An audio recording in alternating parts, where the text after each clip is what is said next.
આપણે વિવેક થોડું મોકલું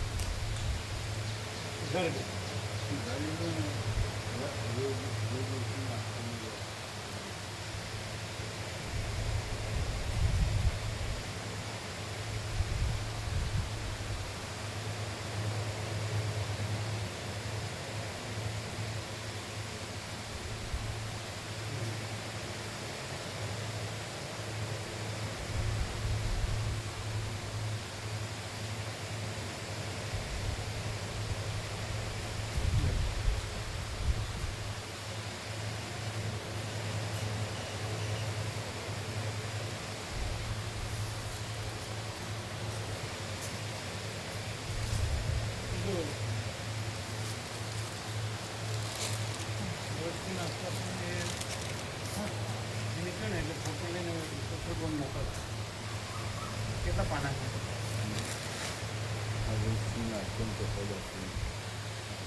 પાછળ લાઈટમાં બેસો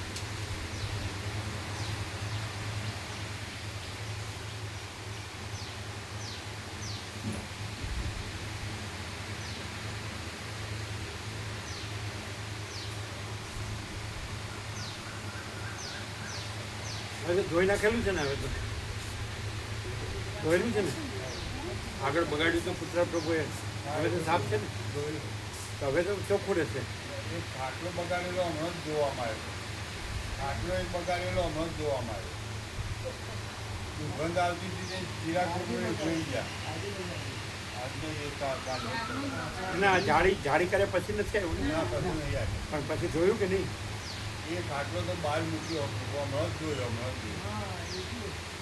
થોડોક બગાડેલો પોઝિટિવ એટલે આગળનું ને તો કાલનો હાલનું હા જાળી આજનો નહીં આજનો આ લોકોએ હંમેશા આવતા જતા બંધ એક્ઝેક્ટ સુશીલ ભાઈ મોકલો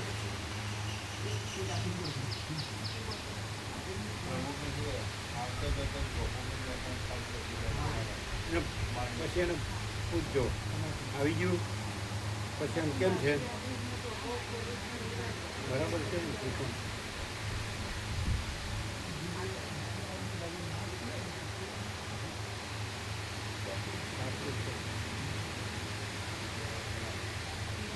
કેટલા પાના છે 3 પાના છે ત્રણેય મોકલે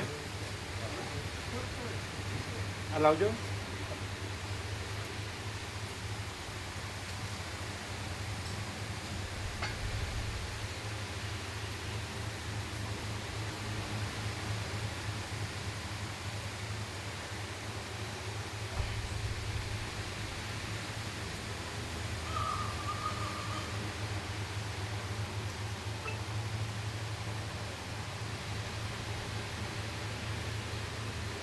કેમ ક્રોસ કરી છે આ પંખાને ક્રોસિંગ હું કામ કર્યું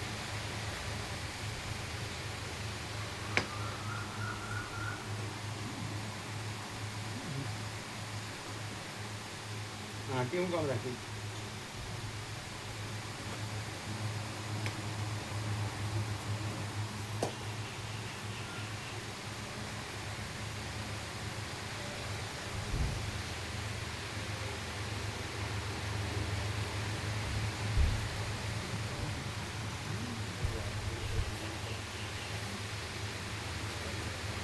પહોંચી ગયું ત્યાં પહોંચી ગયું એને વાત કરો કે જોઈ લો કે બરાબર છે એનું શું છે તમે ઓમ બરાબર છે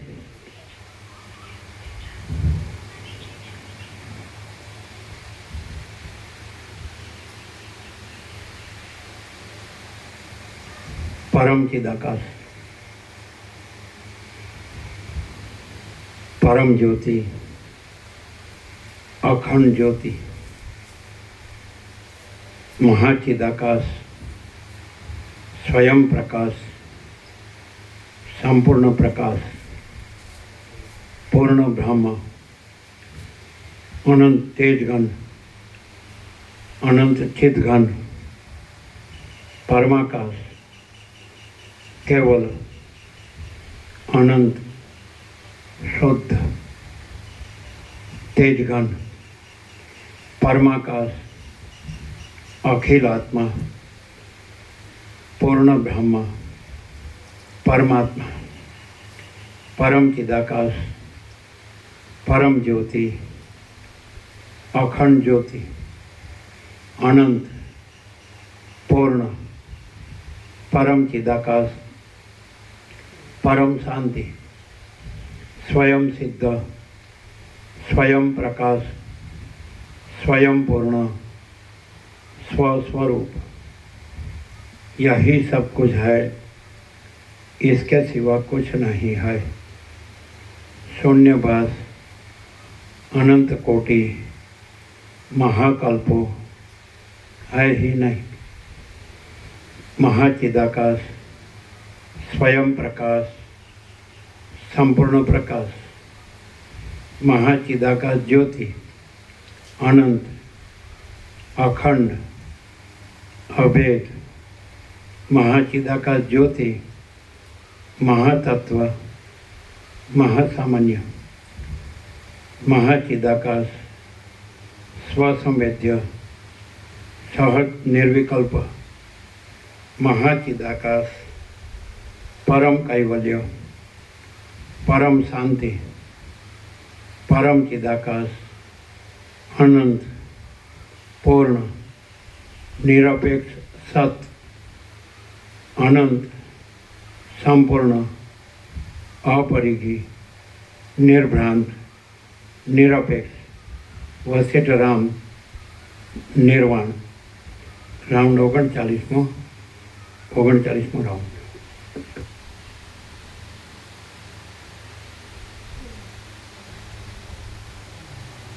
આજે પેલાના મહેન્દ્રપુરના ભત્રીજા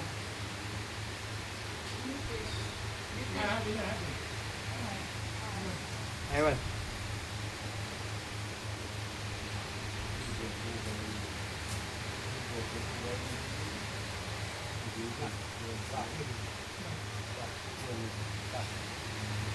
શું આપો બંધ કર્યો રહેજો કેટલા પ્રભુ જાઓ તમે રહો.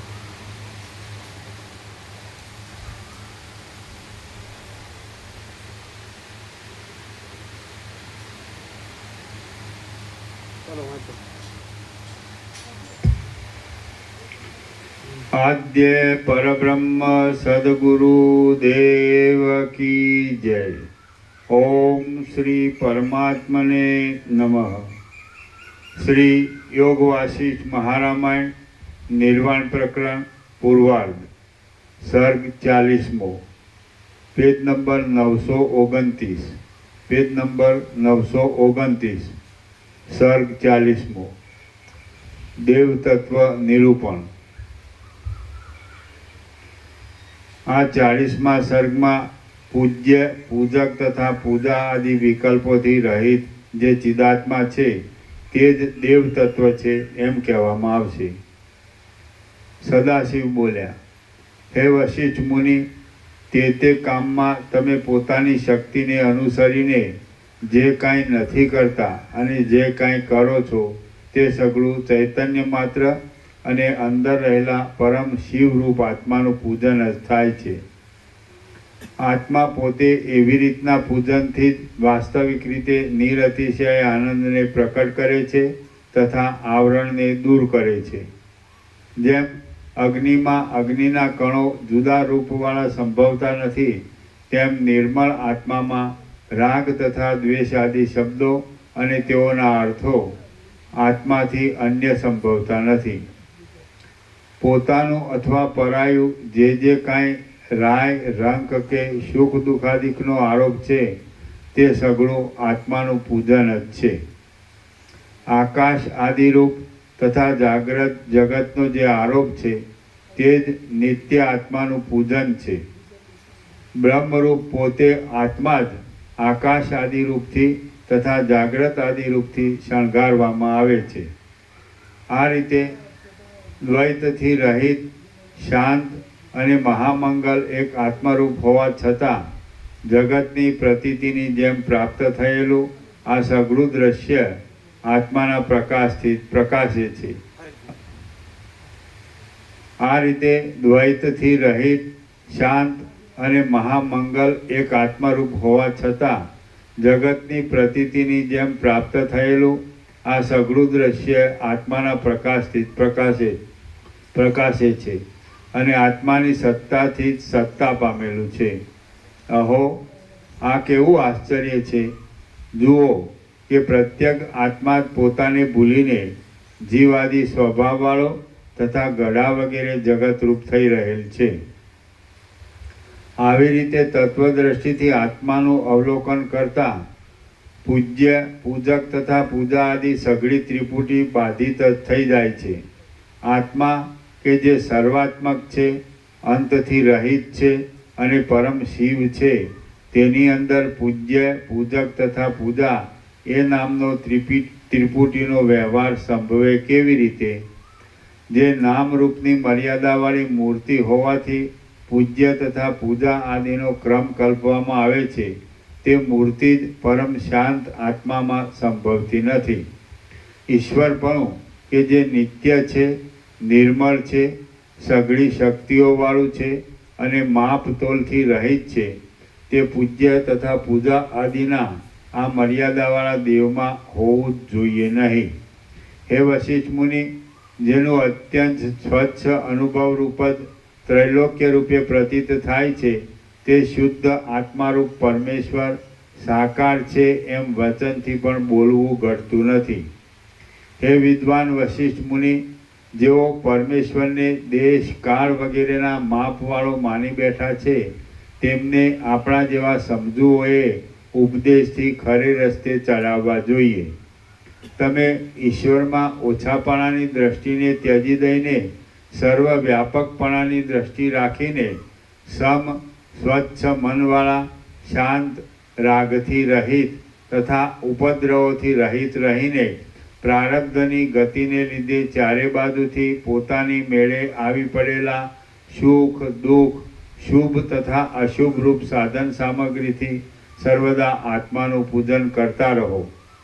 કલંકોથી રહિત અને નિર્માણપણા વગેરે સદ્ગુણોવાળા તમે શોધન દ્વારા જીવને દેહથી જુદા પાડીને પૂજ્ય, પૂજક આદિ વ્યવહારોથી રહિત મુખ્ય આત્મતત્વને જાણશો.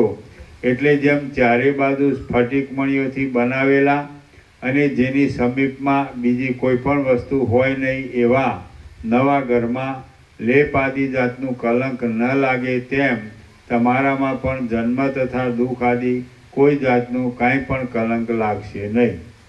શ્રી યોગ વાસિષ્ઠ મહારામાયણમાં નિર્વાણ પ્રકરણના પૂર્વાર્ધનો દેવ તત્વ વિચાર નામનો સર્ગ 40મો સમાપ્ત. સર્ગ 41મો. શાસ્ત્ર તથા આચાર્ય આદિની સાર્થકતા. આ 41મા સર્ગમાં શાસ્ત્ર તથા આચાર્ય વગેરેનું સફળપણું, નામોના ભેદોની કલ્પના, અધ્યારોપનો ક્રમ અને છેવટે અપવાદ કહેવામાં આવશે. વશિષ્ઠ બોલ્યા, હે મહાદેવ, હે ત્રૈલોક્યના નાથ, હે મહાદેવ, હે ત્રૈલોક્યના નાથ, શિવ, પરબ્રહ્મ, આત્મા તથા પરમાત્મા ઇત્યાદિ શબ્દોથી આપ કોને કહો છો? જો એમાં કોઈ પણ શબ્દની પ્રવૃત્તિ નથી તો પછી તત, સત, કિંચિત, ન કિંચિત, શૂન્ય અને વિજ્ઞાન ઇત્યાદિ ભિન્ન ભિન્ન શબ્દોથી શું કહેવાય છે? સદાશિવ બોલ્યા, આદિ તથા અંતથી રહિત અને દ્વૈત વગરનું જે એક તત્વ છે, તેનાથી સત, શિવ, પરબ્રહ્મ તથા પરમાત્મા ઇત્યાદિ કલ્પિત નામોથી તેને બતાવીએ છીએ. તે તત્વ ઇન્દ્રિયોથી સમજાય એવું નથી, એટલે તે કાંઈ ન હોય એવી રીતે રહેલ છે, તેથી તે ન કિંચિત પણ કહેવાય છે. વશિષ્ઠ બોલ્યા, હે મહાદેવ, બુદ્ધિ આદિ સહિત ઇન્દ્રિયોથી જે તત્વ સમજાતું નથી તે તત્વ હોવા છતાં પણ તેને જાણવાનો કે જણાવવાનો ઉપાય નહીં હોવાથી મોક્ષની ઈચ્છાવાળો મુમુક્ષુ પુરુષ નિઃશંક રહીને તેને જાણવાનો પ્રયત્ન શી રીતે કરી શકે અને ગુરુ તેને જણાવવાનો પ્રયત્ન પણ શી રીતે કરી શકે? સદાશિવ બોલ્યા, જે પુરુષ મુમુક્ષુ હોય છે તે અવિદ્યાના સાત્વિક અંશરૂપ પોતાના મનને જ સારા શાસ્ત્ર તથા સદ્ગુરુ આદિ અવિદ્યાના સાત્વિક ભાગોથી સાફ કરે છે. એટલે પરમ તત્વ સ્વયં પ્રકાશ હોવાથી પોતાની મેળે જ પ્રકટ થાય છે. જેમ યુક્તિને જાણનારો ધોબી મેલથી મેલને ધુએ છે, તેમ મુમુક્ષુ પુરુષ પણ સારા શાસ્ત્રોથી તથા સદ્ગુરુ આદિ અવિદ્યાના સાત્વિક ભાગોથી મનરૂપ અવિદ્યાના સાત્વિક ભાગને ધોયા કરતો જ રહે છે. એમ કરતાં કરતાં કાકતાલીય ન્યાયની રીતિ પ્રમાણે અવિદ્યાનો સંપૂર્ણ નાશ થઈ જાય છે. એટલે પછી આવરણથી રહિત થયેલો આત્મા પોતાની મેળે જ પ્રકાશિત થઈને રહે છે. આત્માના સ્વભાવનો એ જ નિશ્ચય છે. જેમ બે અંગારાને લઈ સામસામા એકબીજાની સાથે ધર્યા કરતો બાળક એ બંને અંગારાનો તથા તેની કાળાશનો નાશ થતાં પોતાની મેળે જ હાથના નિર્મળપણાને પ્રાપ્ત થાય છે, તેમ મુમુક્ષુ પુરુષ પણ અવિદ્યાના સાત્વિક ભાગરૂપ સારા શાસ્ત્ર આદિથી અવિદ્યાના સાત્વિક ભાગરૂપ પોતાના મનને ધર્યા કરતા પોતાની મેળે જ પરમ તત્વના પ્રકાશને મેળવે છે. અવિદ્યાના સાત્વિક ભાગરૂપ શાસ્ત્ર આદિથી હરકોઈ રીતે આત્માનો વિચાર કરતા અવિદ્યાના સાત્વિક અને તામસ બંને ભાગોનો નાશ થઈ નિર્મળ આત્માનો ઉદય થાય છે. આત્મા બુદ્ધિ આદિ ઉપાયો વડે પોતાથી પોતાને વિચારીને પોતે જ પોતાનું અવલોકન કરે છે. કેવળ આત્મા જ છે, અવિદ્યા મુદ્દલ છે જ નહીં એવો જે બોધ તે જ અવિદ્યાનો ક્ષય કહેવાય છે. જે કાંઈ આ જગત સંબંધી વસ્તુ છે તે આત્માથી ભિન્ન નથી, પણ આત્મા જ છે એમ સમજો. આત્મ સ્વરૂપ અને તે સ્વરૂપનું જ્ઞાન સાધનોની ગરજ વગરના છે. માટે ગુરુ તથા શાસ્ત્ર આદિ આત્મજ્ઞાનના કારણો નથી. ગુરુ લિંગ શરીરવાળો હોય છે અને આત્મા એ લિંગ શરીરથી રહિત છે. માટે ગુરુ આત્મજ્ઞાનના સાધનરૂપ નથી. જે વસ્તુ જેનો ક્ષય થાય ત્યારે પમાય એમ હોય તે વસ્તુ તે હોય ત્યાં સુધી પમાતી જ નથી. સઘળી અવિદ્યાનો ક્ષય થાય ત્યારે આત્મા પમાય એમ છે. માટે શાસ્ત્ર કે ગુરુ આદિ કાંઈ પણ અવિદ્યાના ભાગનો જ્યાં સુધી બાદ ન થાય ત્યાં સુધી આત્મા જણાતો નથી. હે વશિષ્ઠ મુનિ, જો કે આ રીતે ગુરુના ઉપદેશ આદિ ક્રમો આત્મજ્ઞાનના સાધનોરૂપ નથી, તો પણ તેઓ કંઠમાં પહેરેલો છતાં જે હાર ભૂલાઈ ગયો હોય તેના લાભની જેમ આત્માનો લાભ આપનારા છે. ગુરુના ઉપદેશોનો ક્રમ પ્રવૃત્ત થતાં શિષ્ય સમજી જાય છે. તેથી આત્મા જો કે બતાવી શકાય એવો નથી અને સમજાય તેવો નથી, તો પણ પોતાની મેળે પ્રકટ થાય છે. શાસ્ત્રોના અર્થોથી કે ગુરુના વચનોથી આત્મા પ્રત્યક્ષ થતો નથી, પણ પોતાના બોધને લીધે પોતાથી જ પ્રકાશે છે. તેમજ ગુરુના ઉપદેશો વિના અને શાસ્ત્રોના અર્થો વિના પણ આત્મા જણાતો નથી. કેમ કે ગુરુના ઉપદેશના તથા શાસ્ત્રોના અર્થના સંયોગની સત્તા જ આત્મજ્ઞાનને પ્રત્યક્ષ કરનારી છે. જેમ દિવસના સંયોગની સત્તાથી લોકોની હિલચાલ થાય છે, તેમ ગુરુ વેદાંત શાસ્ત્રનો અર્થ ને શિષ્યના લાંબા કાળ સુધીના સંયોગની સત્તાથી આત્મજ્ઞાન પ્રવર્તે છે.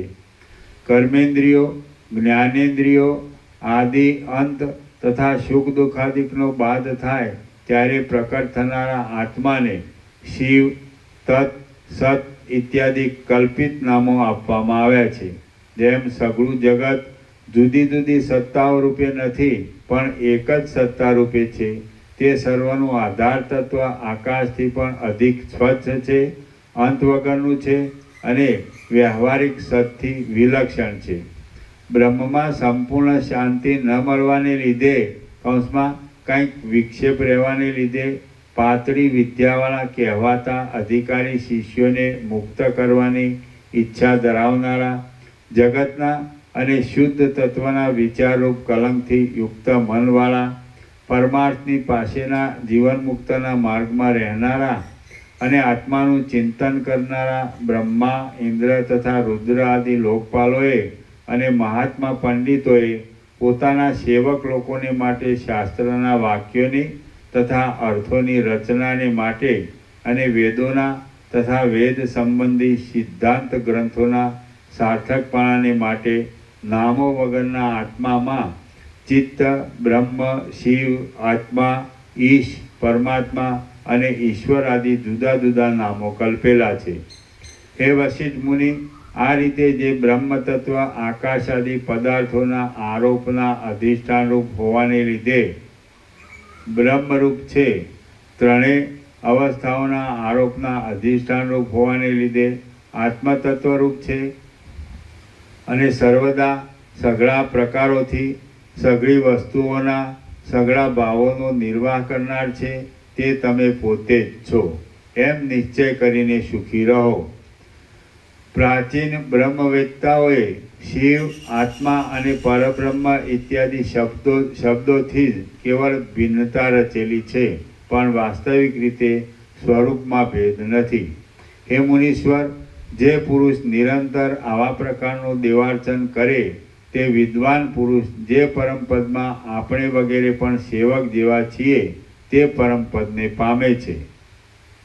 વશિષ્ઠ બોલ્યા, હે મહારાજ, આ જીવપણું તથા જગતપણું બ્રહ્મમાં વિદ્યમાન ન હોવા છતાં પણ વિદ્યમાન જેવું થઈને રહ્યું છે, તે શી રીતે રહ્યું છે એ વિશે મને સંક્ષેપથી આપે કહેવો જોઈએ. સદાશિવ બોલ્યા, જે આ બ્રહ્માદિ શબ્દોનો અર્થ છે તે કેવળ નિર્વિષય શુદ્ધ અનુભવ જ છે એમ સમજો. જેમ પરમાણુની પાસે મેરુ સ્થૂળ છે તેમ એ અનુભવની પાસે આકાશ પણ સ્થૂળ છે. એ અનુભવ નિર્વિકલ્પ સમાધિમાં પ્રસિદ્ધ ચિત્ત અને આનંદના એકરસ સ્વભાવમાં રહેલો છતાં પણ અને દ્રશ્યોથી રહિત છતાં પણ દ્રશ્યોના સંસ્કારના જ્ઞાનને લીધે જ્યારે દ્રશ્યોની કલ્પના કરવામાં આવે છે ત્યારે ચિત્ત એ નામને યોગ્ય થાય છે. જેમ પુરુષ સ્વપ્નમાં પુરુષપણામાંથી વનના હાથીપણાને પ્રાપ્ત થાય છે, તેમ દ્રશ્યોની કલ્પનાને લીધે એ ચિત્ત ક્ષણ માત્રમાં અહંતાને પ્રાપ્ત થાય છે. એ ચિત્તને અહંકાર પ્રાપ્ત થાય એટલે તેને દેશ અને કાળની કલ્પનાઓ થાય છે. આ કલ્પનાઓ મેળવી એ જ ચિત્ત સત્તા સંસ્કારના જાગવાથી પવનની લહેર જેવા પ્રાણરૂપ ચલનની કલ્પના કરવાથી તેવા ચલનને ધારણ કરીને જીવ એ નામવાળી થાય છે. આવી રીતે મૂર્ખની સ્થિતિમાં આવેલી એ જીવ શક્તિ નિશ્ચયરૂપ સંસ્કાર જાગતા બુદ્ધિપણાને પ્રાપ્ત થાય છે. પછી શરીર, વાણી અને મનના સંસ્કારો જાગતા એ અહંતાને આત્માના સ્વરૂપને એકદમ ઢાંકી દેનારી શબ્દ શક્તિ, ક્રિયાશક્તિ તથા જ્ઞાન શક્તિની કલ્પના ઉઠે છે અને તેથી તે અહંતાની અંદર તે પ્રત્યેક શક્તિઓ રૂપે સ્ફુરે છે. એ સઘળો વર્ગ મળી તુરત સ્મૃતિને અનુકૂળ થતાં ભૂતવાળું મન થાય છે કે જે મન સંકલ્પનું વસ્ત્રના બીજરૂપ છે. વિદ્વાનો એ મનને આતિવાહિક કૌંસમાં નિર્વાહને યોગ્ય દેહ કહે છે. અંદર રહેલી સાક્ષીરૂપ બ્રહ્મ શક્તિથી વ્યાપ્ત થયેલું એ મન જ આત્માના સ્વયં પ્રકાશપણાના બળને લીધે પ્રમાતારૂપ થાય છે. આ રીતે અંદરની કલ્પના જ બહારના દ્રશ્યોની સત્તાની કલ્પનામાં કારણરૂપ થાય છે. એ ચિત્તમાં જ કલ્પનાથી ઉત્પન્ન થતી નીચેની શક્તિઓ કૌંસમાં સત્તાઓ બહાર ઉદય પામેલી નહીં છતાં પણ પાછળથી જાણે બહાર સ્થૂળ રૂપે રહેલી હોય એવી પ્રતીત થાય છે. વાયુ સત્તા, ચલન સત્તા, સ્પર્શ સત્તા, ત્વચા સત્તા, તેજના પ્રકાશવાળી ચક્ષુ સત્તા, રૂપ સત્તા, જળ સત્તા, રસના સત્તા, રસ સત્તા, ગંધ સત્તા, પૃથ્વી સત્તા, બ્રહ્માંડના 2 પદની સત્તા, અત્યંત મોટાપણાવાળી બ્રહ્માંડ સત્તા, દેશ સત્તા અને સર્વથી જોડાયેલી છતાં આકાર વગરની કાળ સત્તા, એ સગળી સત્તાઓના સમૂહનો સમાવેશ આતિવાહિક દેહના સ્વરૂપમાં થાય છે. જેમ બીજ ક્રમે કરીને વધવાથી અંકુર, કાંડ, શાખા તથા પાંદડા વગેરે રૂપે સ્ફુરે છે, તેમ આતિવાહિક કે જેનું પુર્યષ્ટક કૌંસમાં ઇન્દ્રિયોરૂપી 8 દ્વારવાળી નગરીવાળો, પુર્યષ્ટક એ બીજું નામ છે, તે સઘળી સત્તાઓ રૂપે સ્ફુરે છે. જે કાંઈ આ સઘળું છે તે આતિવાહિક દેહનું જ બહાર સ્ફુરણ છે એમ સમજો. હે વશિષ્ઠ મુનિ, વિશેષતા રહિત કેવળ બોધ સ્વરૂપ બ્રહ્મ જ આતિવાહિક દેહના ઉપર કહેલા વિભાગોવાળું થઈને સ્ફુરે છે. બ્રહ્મ સિવાય બીજું કાંઈ જ નથી. હે વશિષ્ઠ મુનિ, આ રીતે જે આ સગળું જગત થયું છે તે અજ્ઞાનીની દ્રષ્ટિથી થયું છે. વાસ્તવિક કાંઈ પણ થયું નથી. અજ્ઞાન પણ નથી, આતિવાહિક દેહ પણ નથી, ચિદાભાસ પણ નથી અને ચિદાભાસથી ચેતના પામેલું બીજું પણ કાંઈ નથી. જેમ એક જળરૂપ સમુદ્રના મધ્યમાં જે કાંઈ તરંગાદી થાય છે તે જળના જ વિલાસરૂપ હોય છે, તેમ પરમાત્મામાં સ્ફુરેલું આ જગત કેવળ પરમાત્માના જ વિવર્તરૂપ છે અને કેવળ પરમાત્માની સત્તાથી સત્તાવાળું છે. કેમ કે જે કાંઈ દ્રશ્ય છે તે સઘળું અનુભવ જ છે એમ સમજવાથી અનુભવરૂપ થઈ જાય છે. એ અનુભવથી જુદું પાડતા મુદ્દલ રહેતું જ નથી. જો વિચાર કરીએ તો દ્રશ્યોની પરમાત્માથી જુદી મનાતી સત્તા સંકલ્પના નગર જેવી થઈ જાય છે. જો જગતનું સ્વરૂપ વિચારવાથી જાણવામાં આવે તો તે બ્રહ્મરૂપ જ થઈ જાય છે. જગત સંબંધી વિચાર કરવામાં ન આવે ત્યાં સુધી જગતનું સ્વરૂપ વાસ્તવિક છે કે નહીં એમ પૂછાય જ નહીં. કારણ કે જે વિચારથી જાણવામાં ન આવે તે વાસ્તવિક કેમ થઈ શકે? ચૈતન્ય પોતાની અંદર પોતાથી જ સંકલ્પને લીધે દ્રશ્યપણાને પ્રાપ્ત થાય છે. કેમ કે સૂક્ષ્મ ચૈતન્યનો એવો સ્વભાવ છે. પ્રથમ સંકલ્પથી કલ્પાયેલા સૂક્ષ્મ દેહમાં જ લાંબા કાળના અભ્યાસથી સ્થૂળ દેહ પણ જોવામાં આવે છે. આવી રીતના સ્થૂળ દેહના સંબંધને લીધે બ્રહ્મ જ પોતાની અંદરની સઘળી વસ્તુઓને બહાર સ્થૂળપણાને પ્રાપ્ત થયેલી દેખે છે અને બહારની રૂપ આદિ વસ્તુઓનું દર્શન કરતાં સ્થૂળ દેહમાંથી ચક્ષુ આદિ ઇન્દ્રિયોને પોતપોતાના ગોલકોમાં રહેલી દેખે છે.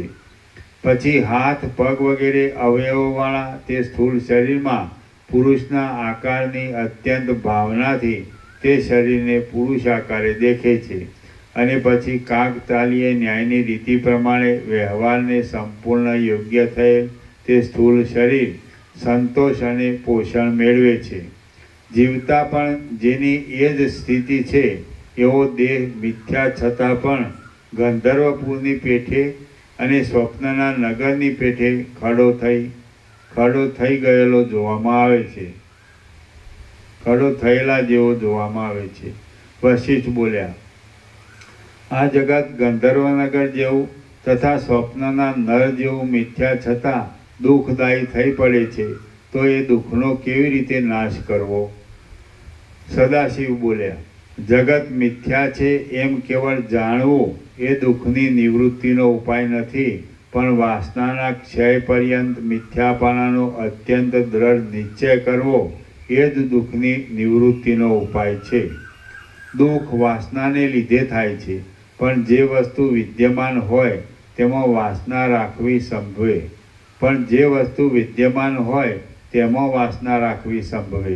જગત તો મૃગજળના તરંગ ન હોય તેમાં વાસના રાખવી ન સંભવે.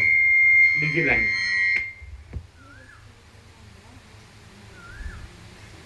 જે વસ્તુ વિદ્યમાન હોય તેમાં વાસના રાખવી સંભવે, જે વસ્તુ વિદ્યમાન ન હોય તેમાં વાસના રાખવી ન સંભવે.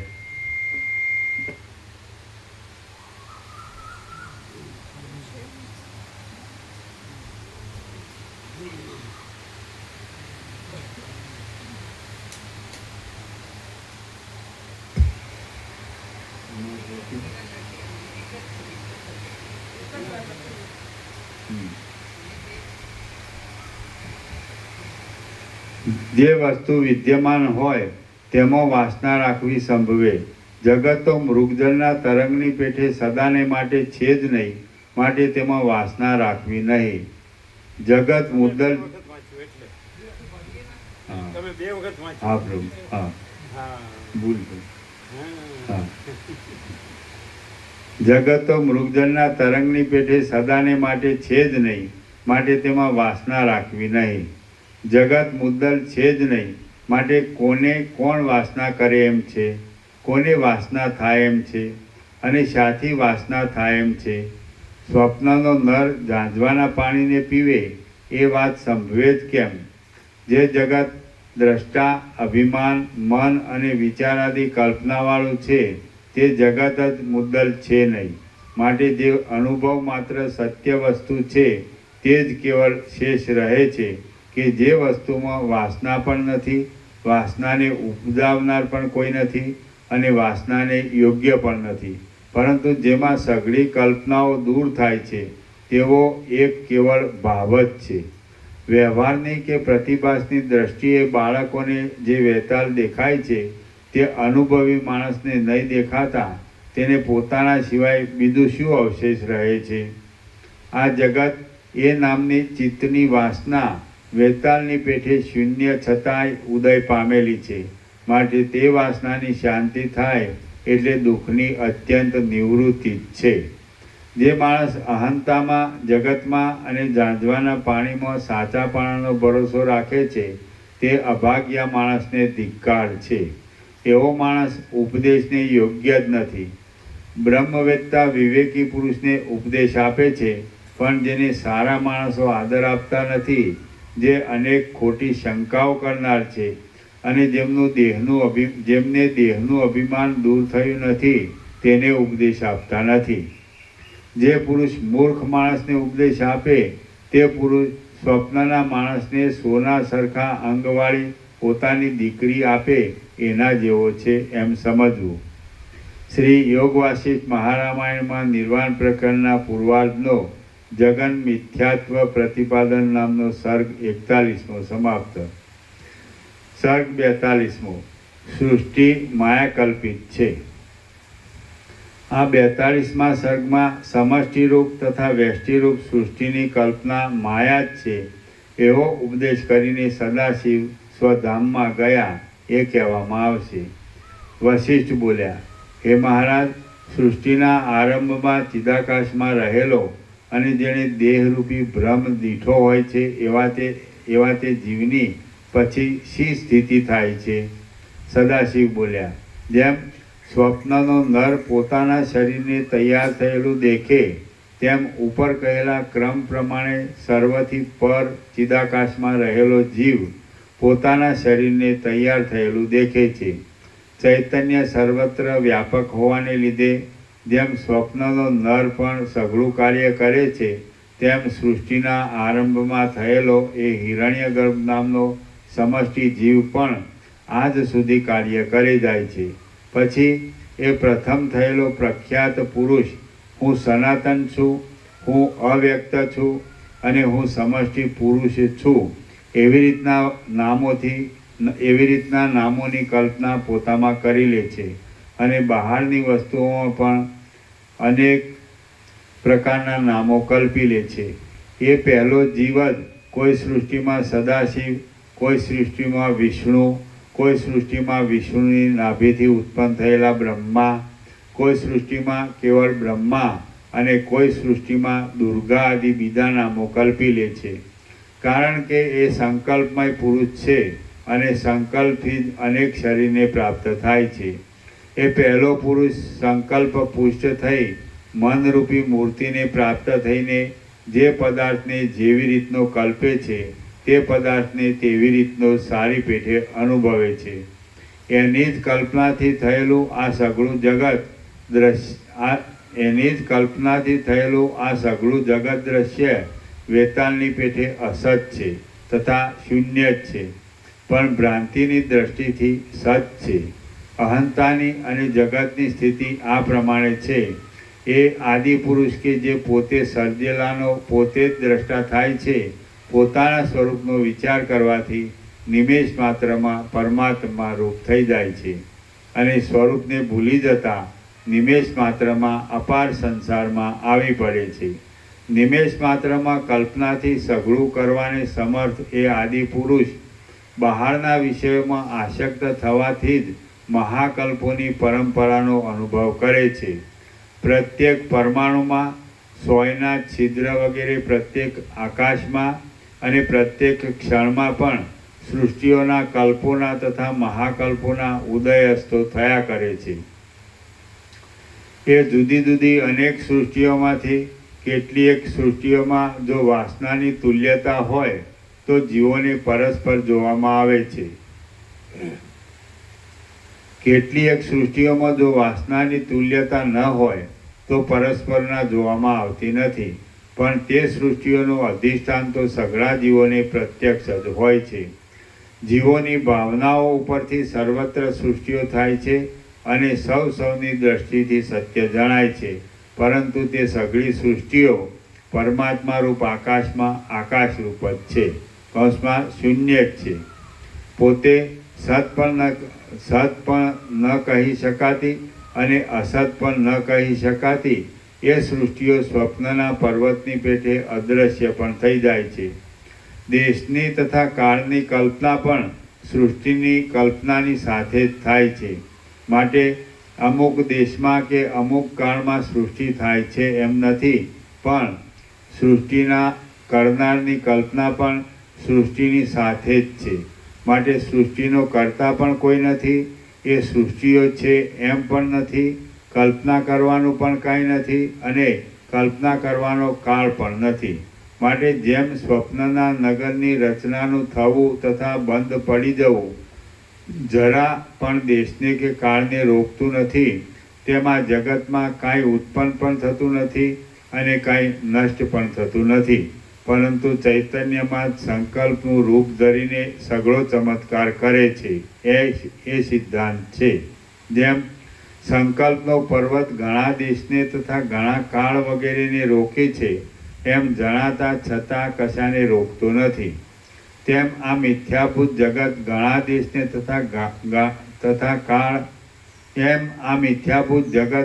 દેશને તથા કાળ વગેરેને રોકે છે, એમ જણાતા છતાં પણ કશાને રોકતું નથી.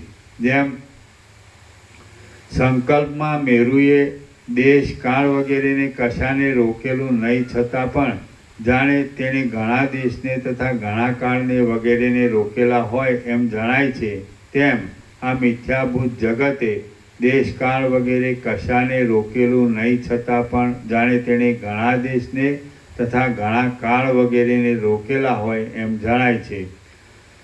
જેમ પુરુષ સ્વપ્નમાં ક્ષણ માત્રમાં પોતાની મેળે પોતાનાથી જુદો થઈ જાય છે, તેમ તે પુરુષ ક્ષણ માત્રમાં કીડા વગેરે યોનિઓમાં જન્મ લઈ અન્ય થઈ જાય છે.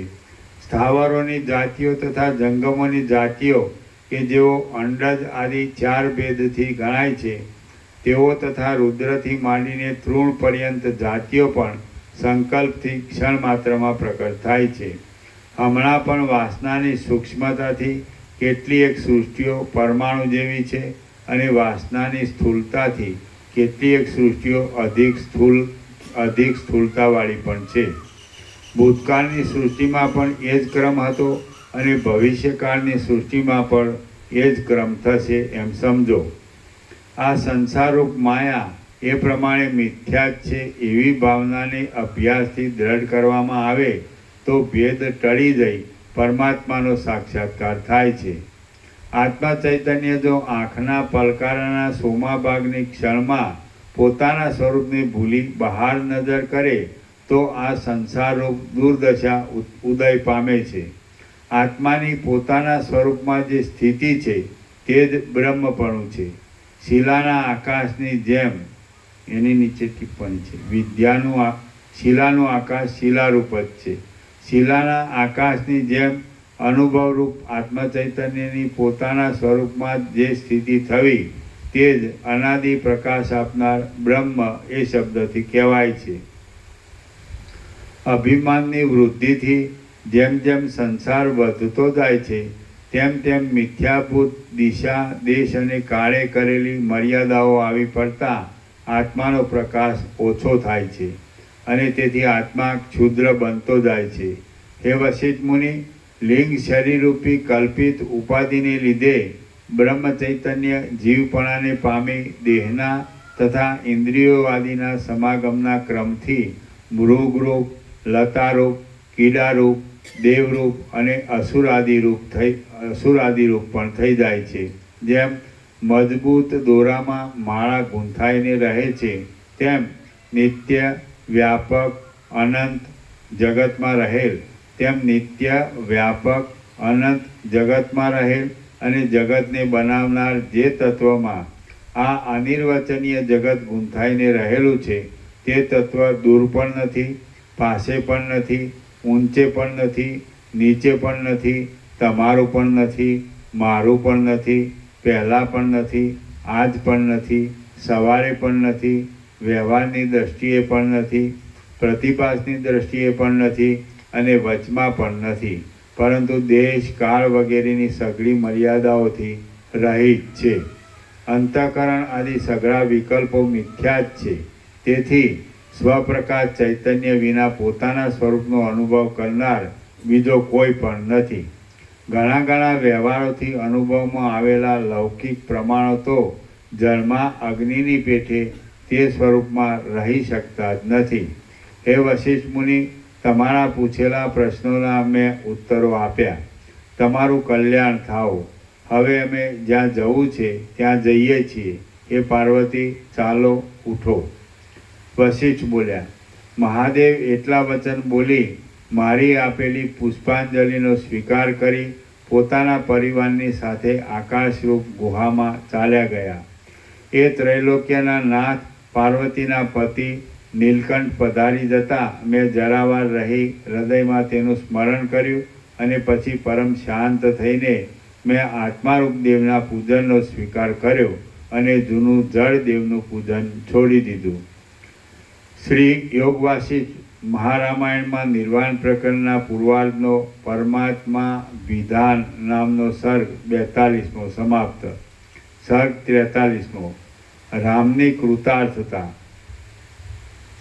આ 43મા સર્ગમાં વૈરાગ્ય સહિત આત્મારૂપ શિવપૂજન વિશે સાંભળીને રામચંદ્રજીએ પોતાનું કૃતાર્થપણું અને તેવી જ સ્થિતિ કંઈ સંભળાવ્યા એ કહેવામાં આવશે.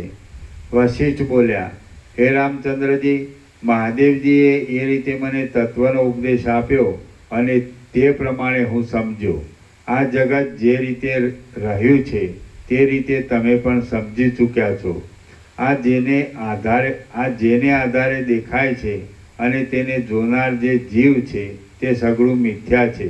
તેમાં કોને સાચું કહેવું અને કોને ખોટું કહેવું? સઘળું ખોટું જ છે. કોઈ પ્રબળ કલ્પના શક્તિવાળો કોઈ કવિ રાજાને કલ્પવૃક્ષ ઠરાવે તો તે રાજા વર્ણનના ચમત્કારથી તે વખતે પોતામાં કલ્પવૃક્ષનો પણ અનુભવ કરે છે.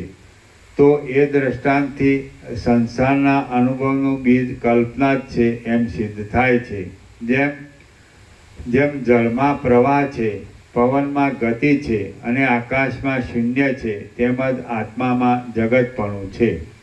મહાદેવજીએ ઉપદેશ આપ્યો તે દિવસથી માંડીને આજ દિવસ સુધી હું એકાગ્રપણે તે જ ક્રમથી આત્માનું પૂજન કર્યા કરું છું. હે રામચંદ્રજી, હું વ્યવહાર કરતો હોવા છતાં પણ કશો ભેદ નહીં ધરતા પૂજનની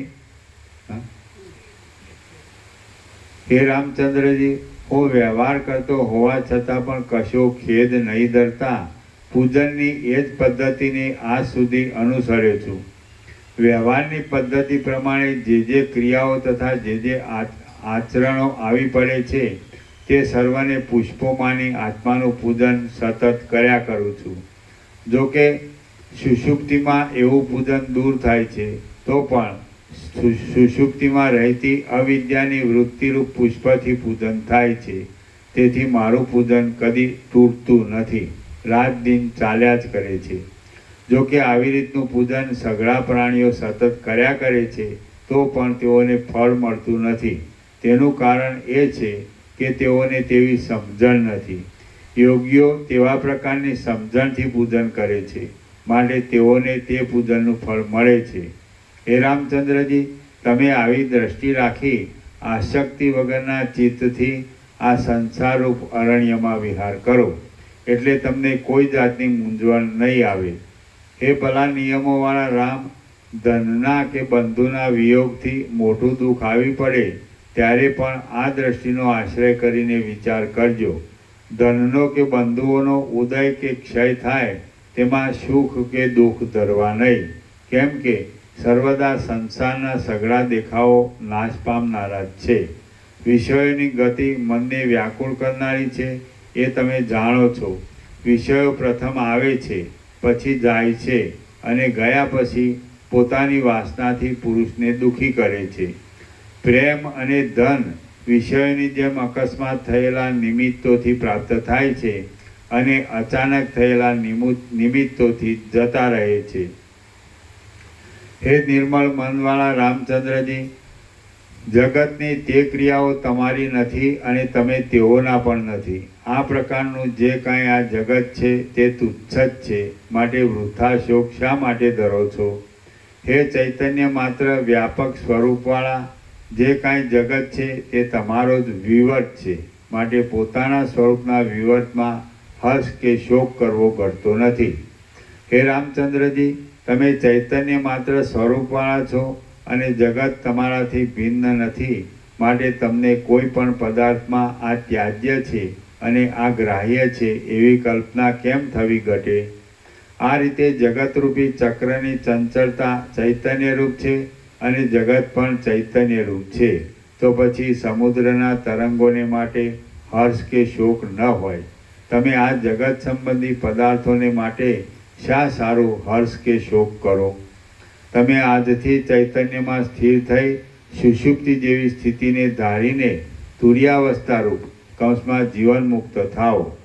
સઘળી વિષમતાઓથી રહિત જગતના સઘળા દેખાવોને બ્રહ્મરૂપ સમજનારા, સ્વયં પ્રકાશરૂપ ઉદાર બુદ્ધિવાળા અને સર્વદા આત્મપૂજનમાં જ નિષ્ઠાવાળા થઈને ભરપૂર સમુદ્રની પેઠે રહો. હે રામચંદ્રજી, આ સઘળું તમે સાંભળ્યું અને તેથી તમે પૂર્ણ બુદ્ધિવાળા થયા છો. હવે જે કાંઈ બીજું પૂછવાની ઈચ્છા હોય તે પૂછો. વિચારના આરંભમાં કૌંસમાં વૈરાગ્ય પ્રકરણમાં જે પ્રશ્નો તમે કર્યા હતા તે પ્રશ્નોમાંથી હવે કાંઈ પૂછવું રહ્યું હોય તો પૂછો. રામ બોલ્યા, હે ગુરુ મહારાજ, હમણાં સંપૂર્ણ રીતે મારો સંશય ટળી ગયો છે. જે કંઈ જાણવાનું હતું તે સઘળું જણાઈ ચૂક્યું અને સ્વાભાવિક અખંડ તૃપ્તિ પ્રાપ્ત થઈ. હે મહામુનિ, અજ્ઞાન, દ્વિત્વ, દ્રશ્ય કે કલ્પના કાંઈ છે જ નહીં. તે સમયે મને જે અજ્ઞાન હતું તે હમણાં શાંત થઈ ગયું. આત્માના અજ્ઞાનને લીધે આત્મામાં માયારૂપ કલંક છે એવી જે ભ્રાંતિ તે સમયે હતી તે હવે તમારી કૃપાથી ટળી ગઈ છે. આત્મા જન્મતો નથી, મરતો નથી અને માયારૂપ કલંકવાળો પણ નથી. આ સઘળું જગત બ્રહ્મનો વિવર્ત છે અથવા બ્રહ્મ જ છે એમ સમજવાથી મારા સઘળા પ્રશ્નો, સઘળા સંશયો અને સઘળી ઈચ્છાઓ અત્યંત શાંત થઈ ગઈ છે. જેમ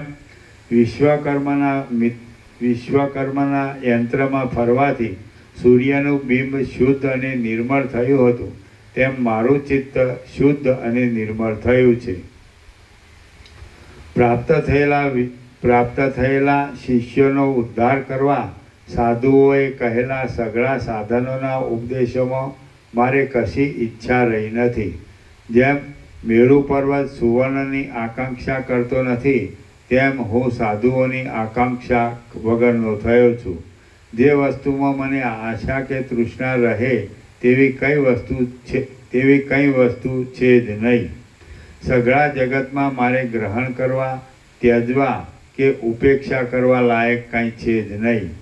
હે મહામુનિ, આ તજવા લાયક કે લેવા લાયક છે, આ સત છે અને આ અસત છે એવી રીતની ચિંતા હોવી એ એક ભ્રમ છે અને તે મારો ભ્રમ સારી પેઠે શાંત થઈ ગયો છે. હું સ્વર્ગને ઈચ્છતો નથી તેમ રૌરવ નામના નરકનો દ્વેષ પણ કરતો નથી, પરંતુ ભ્રમણ વગરના મંદરાચલની પેઠે સ્વરૂપમાં સ્થિર રહ્યો છું. 3 લોકરૂપ ક્ષીરસાગરની ભરતીનો કણે કણ વીંખી નાખી આ કામરૂપી મંદરાચલ શાંત થયો છે કે જે લાંબા કાળ સુધી ભમ્યો હતો. હે મહામુનિ, આ જગત બ્રહ્મરૂપ પણ નથી, પણ જેવું દેખાય છે તેવું ને તેવું જ છે. એવી સમજણવાળા મૂઢના મનમાં આ સાચું છે અને આ ખોટું છે એવી કલ્પના સદા રહ્યા જ કરે છે, જે દુષ્ટ સંદેહોની જાળથી અધિક સંતાપ આપે છે. હે ગુરુ મહારાજ, જગત સંબંધી ધન આદિ જે વસ્તુને માટે મૂઢ પુરુષ કંગાળ બને છે તેવી કોઈ પણ વસ્તુ હોય તેમ તત્વદર્શીથી જોતા આપણને લાગતું નથી. વિચિત્ર તથા વ્યાકુળ તરંગોવાળા જડ અને વિનાશી આ ભવસાગરમાંથી અમે આપની કૃપાથી તર્યા છીએ. સંપત્તિઓનો અવધિ જાણ્યો છે અને આપદાઓનો છેડો પણ જોવામાં આવ્યો છે. હે ગુરુ મહારાજ, સર્વોત્તમ સારને માટે પણ હવે અમારે રાગપણું રહ્યું નથી અને અમે પૂર્ણ થયા છીએ. મારું મન આશારૂપી હાથીને તારી નાખીને આ સંસારરૂપી સમુદ્રમાં બીજાઓથી ભેદી શકાય નહીં એવી પ્રબળ વીરતાને પ્રાપ્ત થયું છે. મારું મન સઘળા વિકલ્પોથી રહિત થયું છે, આશાથી નિવૃત્ત થયું છે, કૃપણતા વગરની દ્રઢ સ્થિતિવાળું થયું છે, ત્રૈલોક્યમાંની સઘળી સ્વચ્છ વસ્તુઓ કરતાં પણ અધિક સ્વચ્છ થયું છે, અંદર આનંદ પામ્યું છે અને અત્યંત ઉત્તમ થયું છે. શ્રી યોગ વાસિષ્ઠ મહારામાયણમાં નિર્વાણ પ્રકરણના પૂર્વાર્ધનો વિશ્રાંતિ વર્ણન નામનો સર્ગ 43મો સમાપ્ત. સર્ગ 44મો જ્ઞાનની દ્રઢતાના ઉપાય. આ 44મા સર્ગમાં ઈચ્છાના ત્યાગથી માંડીને મનના ક્ષય પર્યંત આસક્તિના ક્ષયના જે ઉપાયો છે તે જ્ઞાનની દ્રઢતાને માટે કહેવામાં આવશે. વશિષ્ઠ બોલ્યા, હે રામચંદ્રજી, રાગ આદિકથી રહિત ઇન્દ્રિયોની સાથે ચાલુ વિષયોમાં જ રહેનારા પણ ભૂત ભવિષ્યનું ચિંતન નહીં કરનારા અને કરતાપણાના અભિમાન વગરના મનથી જે કરો છો તે કર્યું જ ન કહેવાય. પ્રત્યેક વસ્તુ મળતાની સાથે જેવો સંતોષ આપે છે તેવો સંતોષ તે પછી આપતી નથી. એવો અનુભવ કોને નથી થયો? પ્રત્યેક વસ્તુ લાભના સમયમાં જેવો સંતોષ આપે છે તેવો સંતોષ બીજા સમયમાં આપતી નથી. એટલા માટે ક્ષણિક સુખ આપનારી વસ્તુમાં મૂર્ખ જ રાગ બાંધે, બીજો ના બાંધે. લાભના સમયમાં સંતોષ થાય છે તેનું કારણ પણ ઈચ્છાની સમાપ્તિ થઈ એ જ છે. સંતોષ પછી અસંતોષ તો છે જ, એટલા માટે વાંસનાને છોડી દો. કોઈ સમયે કાળના ફેરફારને લીધે તમને કોઈ વસ્તુની ઈચ્છા થાય તો પણ તમારે અહમભાવરૂપી કાદવમાં ફરીવાર ડૂબવું નહીં. હે રામચંદ્રજી, આત્મજ્ઞાનરૂપી પર્વતના શિખર ઉપર તમને શાંતિ મળી છે તો હવે અહમભાવરૂપી મોટા ખાડામાં પાછું પડવું ન જોઈએ. જેને પોતાના અખંડ સ્વરૂપનું સ્મરણ થયું હોય અને બ્રહ્મવેત્તાપણારૂપ મેરુ પર્વતના શિખરમાં જેની સ્થિતિ થઈ હોય તેને માતાના ગર્ભાશય જેવા અહમભાવરૂપી પાતાળમાં પડવું સંભવે જ નહીં. તમારો સ્વભાવ સમતામય અને સત્યતામય જોવામાં આવે છે. તે ઉપરથી ધારું છું કે તમારા વિકલ્પો ક્ષીણ થઈ ગયા છે અને અવિદ્યા હણાઈ ગઈ છે. સૌમ્ય તથા પૂર્ણ સમુદ્ર જેવી તમારી નિર્મળ સમતા રામ સ્વરૂપમાં સ્થિતિ પામ્યા છે એમ મને જણાવે છે. તમે આસક્તિ રહિત થઈને જીવો. નિરતિશય આનંદના લાભને લીધે તમારી આશા નિરાશા બનો અને વિષયોની ભાવના અભાવને પ્રાપ્ત થાઓ. તમે જે વસ્તુઓને દેખો તે વસ્તુઓમાં પરિપૂર્ણ ચૈતન્ય ઘન પરબ્રહ્મ સત્તા સામાન્ય રૂપથી રહેલું છે એમ સમજો. જો તમને સ્વરૂપનું અજ્ઞાન હોય તો બંધાયા છો અને જ્ઞાન પ્રાપ્ત થયું હોય તો બંધાયા નથી. એટલા માટે મનનાદિની દ્રઢતાથી તમે પોતે જ પોતાના આત્માને જાણો ભોગનું સુખ પ્રિય લાગે ન લાગે, ભોગનું સુખ ન લાગે, ભોગનું સુખ પ્રિય ન લાગે અને પ્રારબ્ધથી પ્રાપ્ત થયેલું દુઃખ પણ પ્રિય લાગે એવી આકાશના જેવી કોમળ જે ક્ષમતા તે જ વાસના રહિતપણું છે એમ સમજો.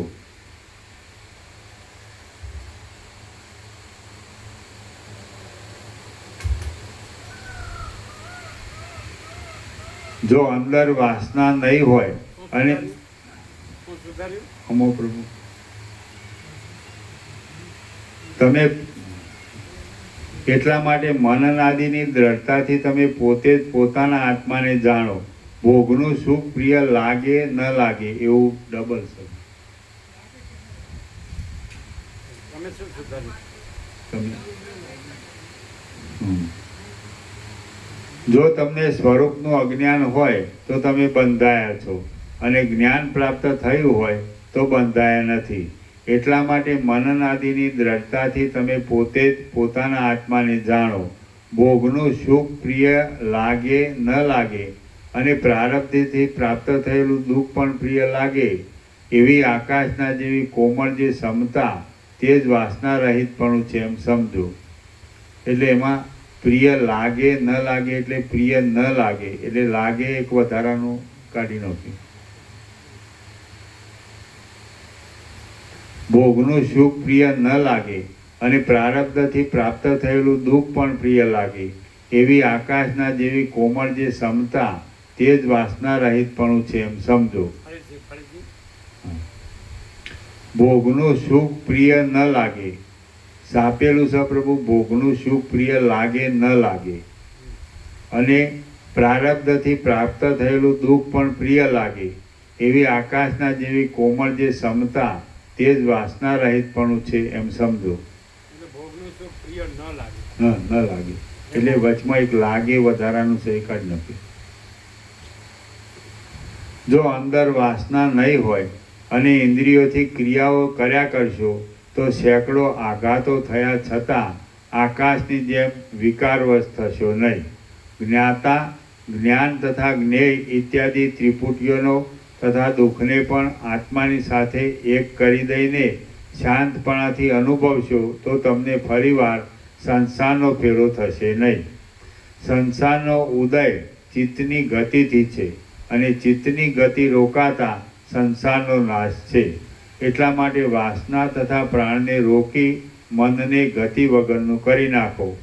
સંસારનો ઉદય પ્રાણની ગતિથી છે અને ચિત્તની ગતિ રોકાતા સંસારનો નાશ છે. એટલા માટે પ્રાણને અભ્યાસથી અને પ્રયોગથી ગતિરહિત કરો. અજ્ઞાન આવવાથી કર્મોનો આરંભ થાય છે અને અજ્ઞાનનો નાશ થવાથી કર્મો મટી જાય છે. એટલા માટે બળાત્કાર કરી ગુરુથી, શાસ્ત્રાર્થી તથા સંયમથી અજ્ઞાનને દૂર કરો. જેમ આકાશમાં વાયુના અને રજના ચલનથી મલિનતા ઉઠે છે તેમ ચૈતન્યમાં ચિત્તના ચલનથી આ અનર્થરૂપ જગત ઉઠેલું છે. જેમ અનેક છિદ્રોમાં પડેલા સૂર્યના પ્રકાશના અને ભીંતના સંબંધી વિચિત્ર રંગો દેખાય છે તેમ દ્રશ્યોના અને મનના સંબંધથી આ જગત દેખાય છે. વિષયનો અને મનનો સંબંધ ન થાય તો જેમ ચિત્રમાંના પુરુષોને જગત ભાસતું નથી તેમ જીવતા પુરુષોને જગત ભાસે નહીં. જેમ જળના ચલનથી ઉઠેલી લહેરી જળ શાંત થતાં આપોઆપ શમી જાય છે તેમ ચિત્તના ચલનથી ઉઠેલી માયા ચિત્ત શાંત થતાં આપોઆપ શમી જાય છે. વાસનાના ત્યાગથી, બોધથી અથવા પ્રાણના રોધનથી ચિત્ત ગતિ વગરનું થઈ જાય તો પછી સંસારનો સંભવ કેમ રહે? વાસનાના નિરોધથી અથવા પ્રાણના નિરોધથી ચિત્ત પોતાનો સ્વભાવ ભૂલી જાય છે અને ચિત્તનો જે પોતાનો સ્વભાવ ભૂલી જવો તે જ પરમપદ છે. વિષયોનો તથા ઇન્દ્રિયોનો સંબંધ થતાં જે સુખ પ્રાપ્ત થાય છે તે વાસ્તવિક રીતે જોતા બ્રહ્મ સુખ જ છે એવી બ્રહ્મ દ્રષ્ટિથી જો સંપૂર્ણ જ્ઞાન થાય તો મનનો નાશ થયા વિના રહે જ નહીં. જેમાં ચિત્તનો ઉદય થતો નથી એવું અકૃત્રિમ બ્રહ્મ સુખ જેમ નિર્જળ દેશમાં સરોવર મળવું સંભવતું નથી, તેમ સ્વર્ગાદિકમાં પણ મળવું સંભવતું નથી.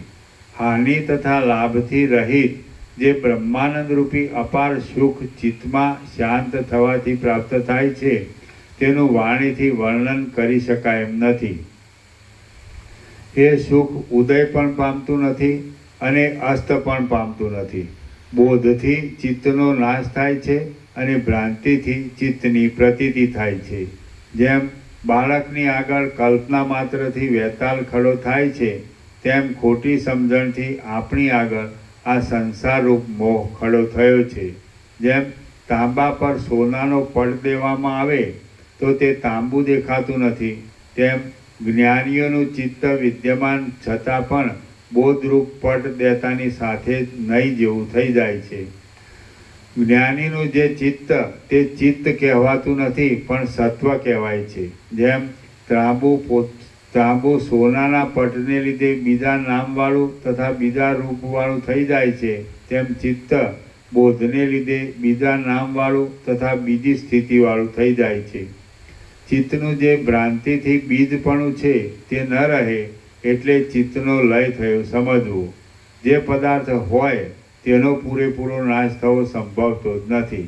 એટલા માટે બોધથી ચિત્તનું ભ્રાંતિઓથી રહિતપણું થાય એ જ ચિત્તનો નાશ છે.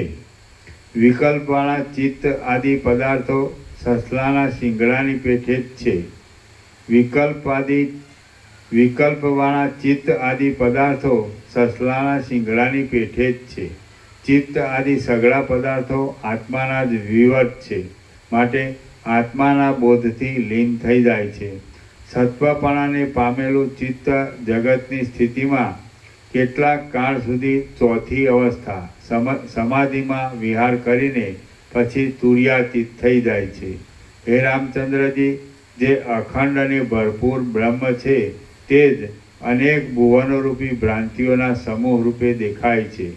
બ્રહ્મ એક છતાં પણ સર્વાત્મપણાથી અનેક રૂપે દેખાય છે, માટે બ્રહ્મ વિના બીજું કાંઈ હોવું સંભવતું જ નથી. જેમ હૃદયમાં મનોરથથી કલ્પાયેલા નગરો વગેરે પદાર્થો હૃદયમાં રહી શકતા નથી, તેમાં જગતનો વાસ છિદ્ર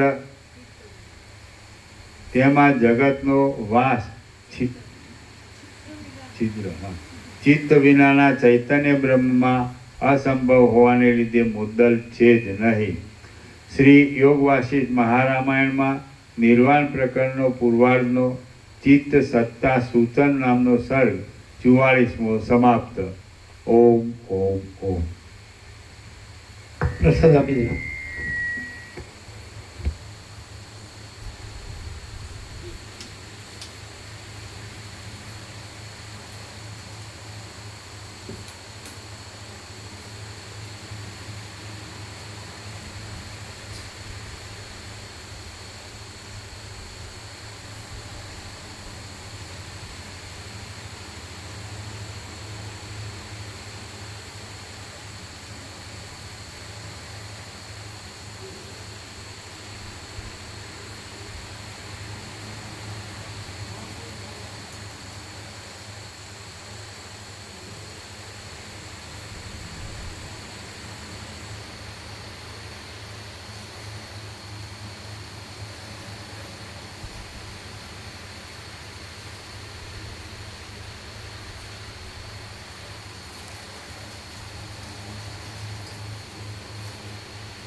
વરસાદમાં પલળે નહીં.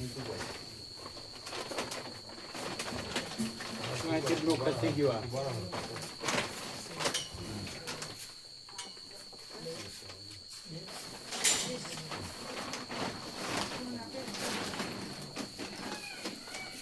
સેવા પ્રભુ એમના આ વસ્ત્રાલય નીતેશ પ્રભુ લઈને આવ્યા છે યાત્રા 2 જણની પાસે.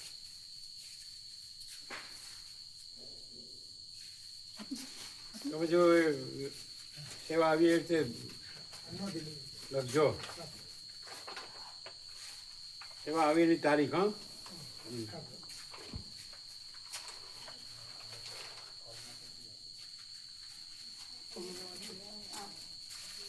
એટલે પહેલામાં છે ને શું કહેવાય,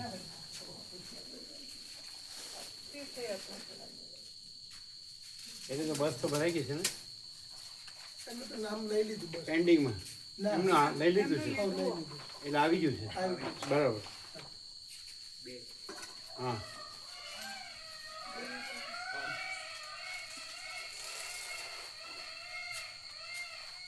તમારે તમારે સેવા છે ને, માનપૂર્ણમાં સેવા છે ને, સેવા છે ને માનપૂર્ણમાં છે પ્રભુ 10 છે. છે ને. એ તો શું કરવાનું ખબર, તમારે જે સેવા લેવાની હતી ને 18 સમથિંગ, એ તો આપણે એટલો સોશિયલ પ્રોગ્રામ ફૂલ કરીને આપી ને, તો એ તમે લઈ શકો આમાં. પછી આવે ને સોશિયલ પ્રોગ્રામ આવશે એક્સ્ટ્રા, એટલે આમાં કરી શકો બસમાં, જરૂર પડે તો. તમને ખ્યાલ આવ્યો? જરૂર પડે તો જે તમે 1 તારીખથી કાઢ્યું હતું ને માનપૂર્ણનું, 1800 એ આપણે પેલું એનો એક પૂરો કરવા માટે આપી દીધી છે. એ આમાંથી લઈ શકો. અને પછી સોશિયલ પ્રોગ્રામ પાસે એક્સ્ટ્રા છે, એ આવે તો લઈ શકાય. એ પાછી આમાં બસમાં કરી શકાય. ખબર પડી? એટલે લઈ શકાય, આમાંથી લઈ શકાય. જોઈએ તો હા, પણ આ બસની છે એમ સમજવાનું. હા અને પેલી માનપૂર્ણાની છે. માનપૂર્ણાની તો મળશે જ, પણ બસની પૂરતી એમાંથી સોશિયલ પર્પઝ એક્સ્ટ્રા છે, એમાં જ થઈ જશે. ખ્યાલ આવે? હું આપણે સાંભળી ગયા, ખબર પડી ને? જોયું તો યાત્રામાંથી લે એટલે તમારે કાંઈ પણ લાવવું હોય તો આમાંથી લઈ શકો. પછી સોશિયલ પર્પઝ એક્સ્ટ્રા છે, એ લેવાનું. એ પછી આ બસમાં કરી દેવાના. સેવા તો ફૂલ છે, સેવાનો સવાલ નથી.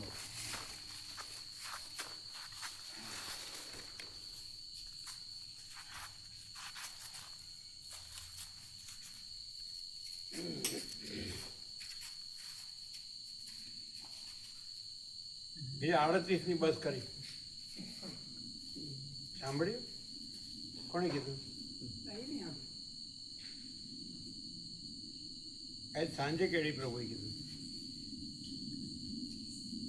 50 ટિકિટ લઈને 38 કરી. 2x1 2 by 1 કરી. 38. વધી તો ગાડી વધી જાય. ના, હા, વધી 7 થઈ ગઈ. એ સાધી ને નાની. છેલ્લી બસ છે. 6 તો ફૂલ થઈ ગઈ, 7 બી, કારણ કે પેન્ડિંગ લિસ્ટ છે ને, 20 એટલે થઈ જાય. બરાબર.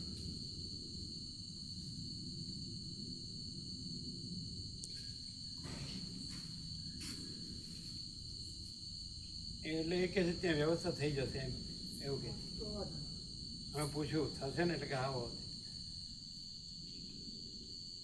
એ તો ફોનથી ત્યાં લખાવી દેશે. વાંધો નહીં.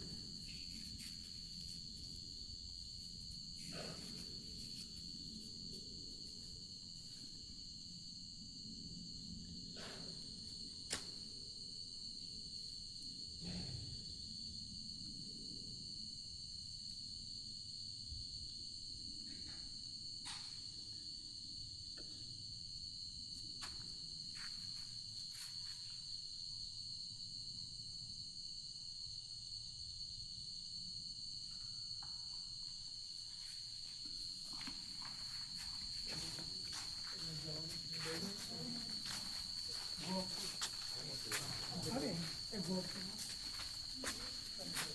શું છે?